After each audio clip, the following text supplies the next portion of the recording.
Olá pessoal, tudo bem? O título agora da nossa conversa é Redes e Sociedade.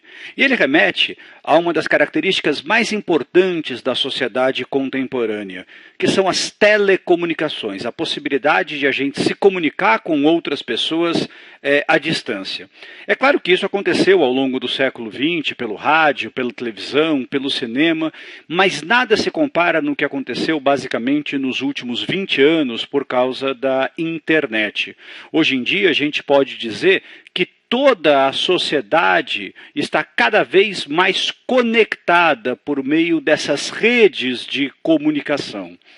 Vocês sabem que nos anos 90, um pesquisador chamado Marshall McLuhan, ele propôs um termo que ainda hoje mantém a sua atualidade, quando ele falou, no início do processo da globalização, que nós estávamos nos tornando uma verdadeira aldeia global.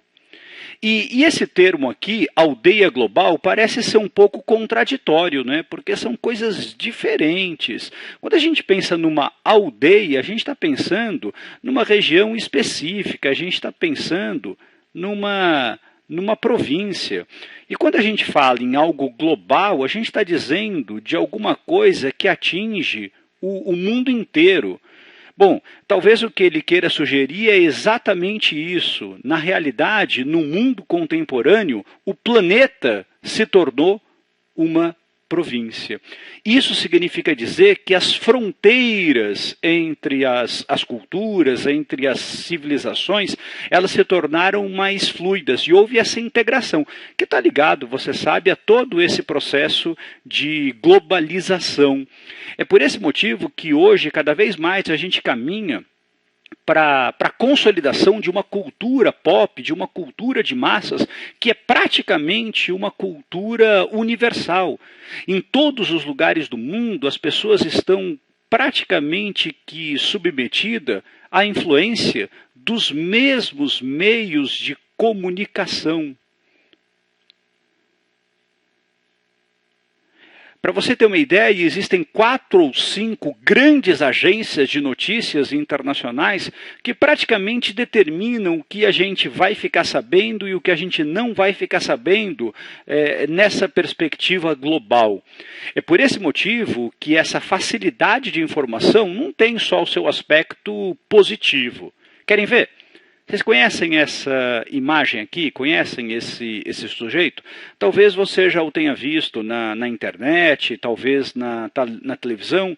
Quem é ele? Ele é Edward Snowden. Ele é ex-funcionário da Agência de Segurança Nacional dos Estados Unidos. E hoje ele é considerado um foragido da justiça americana. Ele é procurado pelo FBI.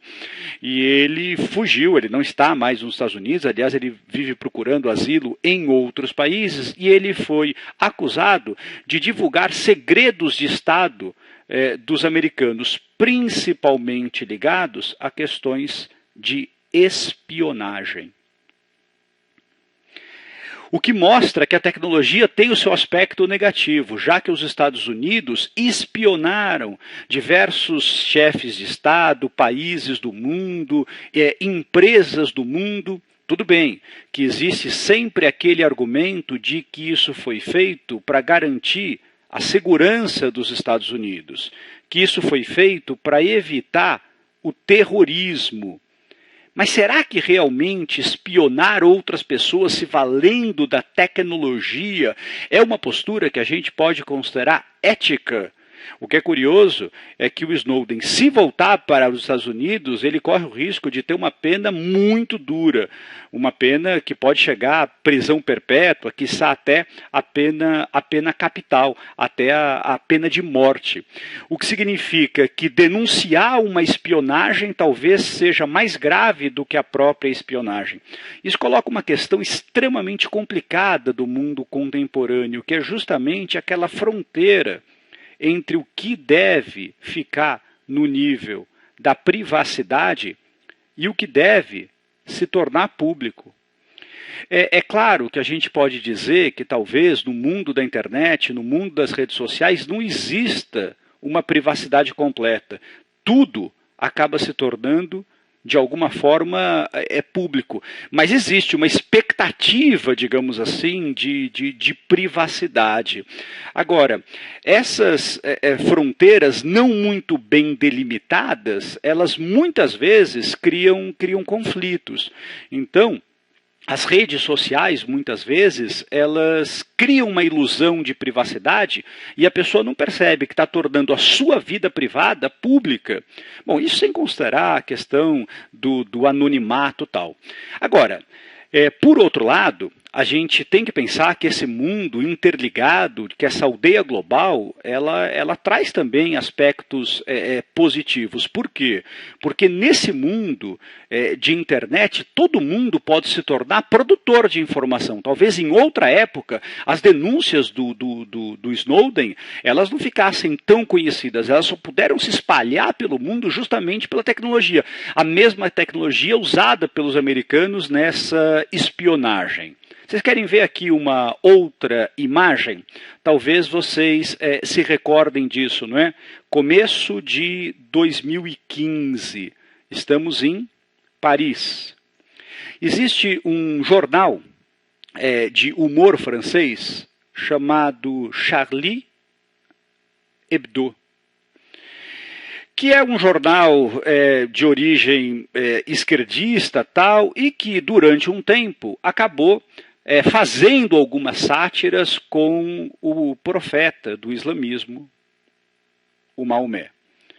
Isso criou uma certa confusão entre determinados ramos do islamismo que defendem que não pode haver representações do Maomé e que isso é satirizar a fé alheia. Bom, isso se complexifica quando a gente fala que nós estamos em Paris.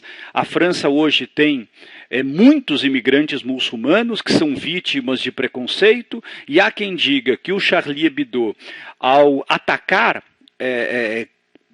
fazer essa sátira ao Maomé, de um lado, explorava, claro, a liberdade de expressão do mundo democrático, mas, por outro lado, acabava também satirizando justamente a fé daqueles que são historicamente oprimidos em Paris. Pois bem, no começo de 2015, 3 pessoas invadiram a redação do Charlie Hebdo e atiraram indiscriminadamente em jornalistas, em cartunistas, matando várias dessas pessoas.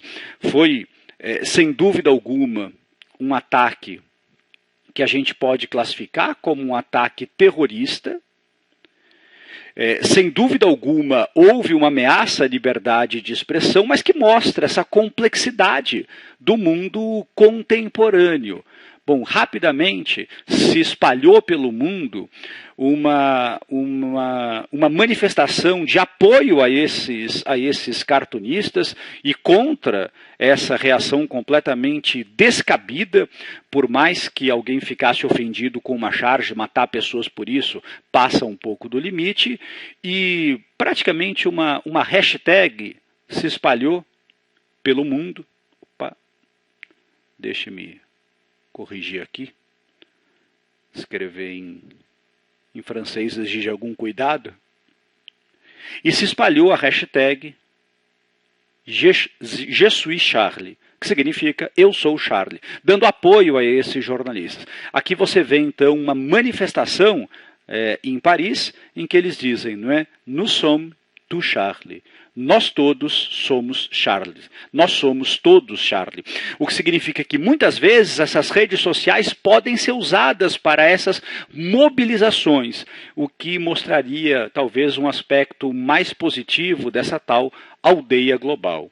Agora, a grande verdade é que nessa aldeia global, como eu disse para vocês, todo mundo está sujeito, vamos voltar aqui, ó, aos mesmos meios de comunicação. Então, se de um lado isso diminui distâncias, por outro, isso facilita para que empresas consigam vender os seus produtos, e nesse sentido, a propaganda que incentiva o consumismo, ela tem um terreno muito fértil. Por quê? Porque com todo mundo pensando mais ou menos do mesmo jeito, é muito mais fácil vender esses produtos. E não são só produtos que são vendidos, são também ideias que são vendidas. Porque quando a hashtag Je suis Charlie se espalhou pelo mundo, se vendeu também uma ideia de que entre esses grupos a gente via ficar do lado do Charlie Hebdo. Bom, vamos tentar fazer exercício sobre isso?